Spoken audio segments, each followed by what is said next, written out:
ساتھیوں، بالخصوص استاد محترم، السلام علیکم ورحمۃ اللہ تعالیٰ وبرکاتہ۔ وعلیکم السلام ورحمۃ اللہ تعالیٰ وبرکاتہ۔ الحمدللہ نحمدہ ونصلی علی رسولہ، اما بعد، اعوذ باللہ من الشیطان الرجیم، بسم اللہ الرحمن الرحیم۔ حب الوطن نصف الایمان، صدق اللہ العظیم، صدق رسول النبی الامین المکین المعین الکریم، ونحن علی ذلک لمن الشاہدین والشاکرین، والحمد للہ رب العالمین۔ قلم جب بھی اٹھایا ملک کو ذیشان لکھا ہے، قلم جب بھی اٹھایا ملک کو ذیشان لکھا ہے، اور ستم سہ کر بھی ہم نے پیار ہی کا نام لکھا ہے، ستم سہ کر بھی ہم نے پیار ہی کا نام لکھا ہے۔ اور ہمیں نفرت بھری نظروں سے ہر دم دیکھنے والوں، ہمیں نفرت بھری نظروں سے ہر دم دیکھنے والوں، ہمارے دل میں جھانک لو صرف ہندوستان لکھا ہے، ہمارے دل میں جھانک لو صرف ہندوستان لکھا ہے۔ اور خاموش ہے تو خوف کا تعصب مت سمجھو، خاموش ہیں تو خوف کا تعصب مت سمجھو، اور ہر مدعے کو مسئلے کشمیر مت سمجھو۔ اور ادب نوازی سیکھی ہے بزرگوں سے ہم نے، ادب نوازی سیکھی ہے بزرگوں سے ہم نے، اور جھک کر مل رہے ہیں تو حقیر مت سمجھو، جھک کر مل رہے ہیں تو حقیر مت سمجھو۔ اور جتنا کہ تمہارا ہے اتنا ہی ہمارا ہے، جتنا کہ تمہارا ہے اتنا ہی ہمارا ہے، بھارت کی دھرتی کو تم اپنے باپ کی جاگیر مت سمجھو۔ محترم، منزل حق و صداقت میں جو کام آتے ہیں، منزل حق و صداقت میں جو کام آتے ہیں، ایسے لوگوں کی یہ تاریخ میں نام آتے ہیں۔ سبحان اللہ۔ شاعر کہتا ہے، قرآن کا اعلان ہے آقا کا فرمان ہے، قرآن کا اعلان ہے آقا کا فرمان ہے، اپنے وطن سے پیار کرو مومن کی پہچان ہے۔ سبحان اللہ۔ حضرات محترم، میری تقریر کا عنوان ہے مجاہد آزادی مولانا فضل حق خیر آبادی رحمۃ اللہ تعالی علیہ، 19ویں صدی کے مجتہد اعظم، فلسفہ اور منطق کے امام، اردو و عربی اور فارسی کے باکمال عالم، بلند مرتبہ والے شیخ، اور کئی کتابوں کے مصنف کا نام مولانا فضل حق خیر آبادی رحمۃ اللہ تعالی علیہ تھا۔ آپ کا تعلق ایک بہت بڑے ہی علمی خاندان سے تھا۔ آپ نے 50 سال تک درس و تدریس کا سلسلہ جاری رکھا، اور دوسری طرف میدان سیاست میں انگریزوں کے خلاف جہاد میں بددینوں کے جبڑے چیرنے میں جو کردار مولانا فضل حق خیر آبادی رحمۃ اللہ تعالی علیہ نے ادا کیا ہے وہ لاجواب ہے۔ سبحان اللہ۔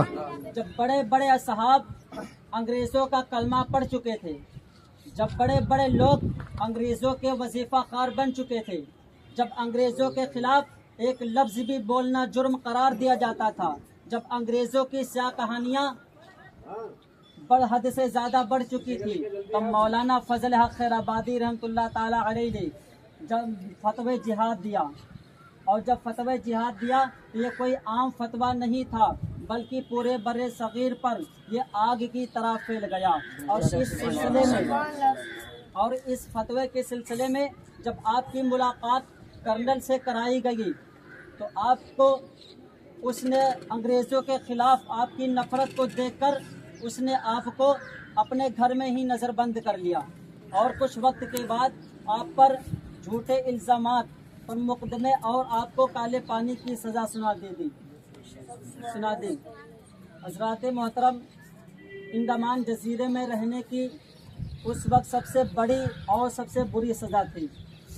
اسوارۃ الہندیہ مولانا فضل خیر آبادی رحمۃ اللہ تعالی علیہ انڈمان جزیرے کی صورت حال بیان کرتے ہوئے لکھتے ہیں، یہ ایک ایسی جگہ ہے جہاں پر سورج ہمیشہ سر پہ رہتا ہے، یہاں کی غذا سکون سے زیادہ سخت ہے، اور پانی سانپوں کے زہر سے زیادہ کڑوا ہے، اور یہاں کی ہوا بدبودار ہے، بیماریاں بے شمار ہے۔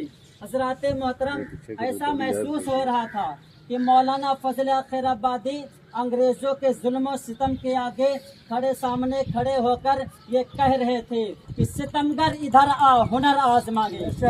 سبحان اللہ، ستمگر ادھر آ، ہنر آزما گے، تو تیر آزما ہم زگر آزما گے، اور نہ خنجر چلے گا نہ تلوار تجھ سے، نہ خنجر چلے گا نہ تلوار تجھ سے، یہ بازو میرے آزمائے ہیں۔ سبحان اللہ، سبحان اللہ، بازو ہمارے آزمائے ہوئے ہیں۔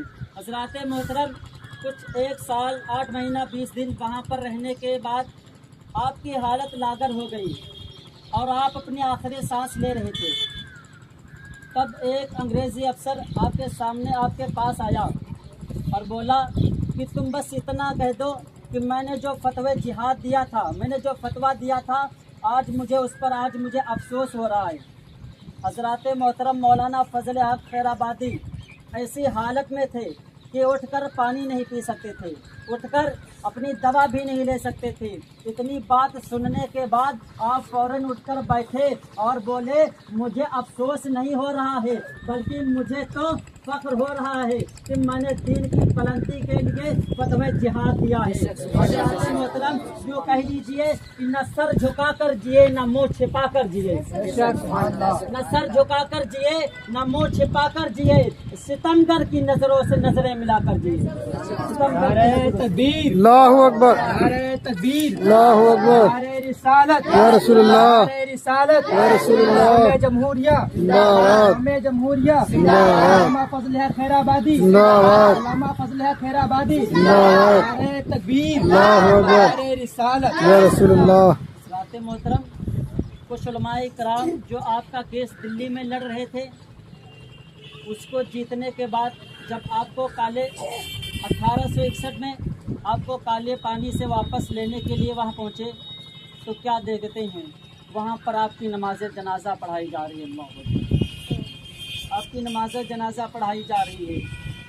اور افسوس کہ ہمارے ملک میں، ملک جنگ آزادی میں کئی علماء کرام نے اپنی جانوں کی قربانیاں دی ہیں، اور کیا فراموش کیا جا رہا ہے، اپنی جانوں کی قربانیاں دی ہیں اور ان کو فراموش کیا جا رہا ہے، اور کیا کچھ نہیں کہا جا رہا ہے کہ جب گلستہ کو خون کی ضرورت پڑی، جب گلستہ کو خون کی ضرورت پڑی، سب سے پہلے ہماری ہی گردن کٹی، سب سے پہلے ہماری ہی گردن کٹی، اور پھر بھی کہتے ہیں اہل چمن، پھر بھی کہتے ہیں ہم سے یہ اہل چمن، یہ چمن ہے ہمارا تمہارا نہیں، یہ چمن ہے ہمارا تمہارا نہیں۔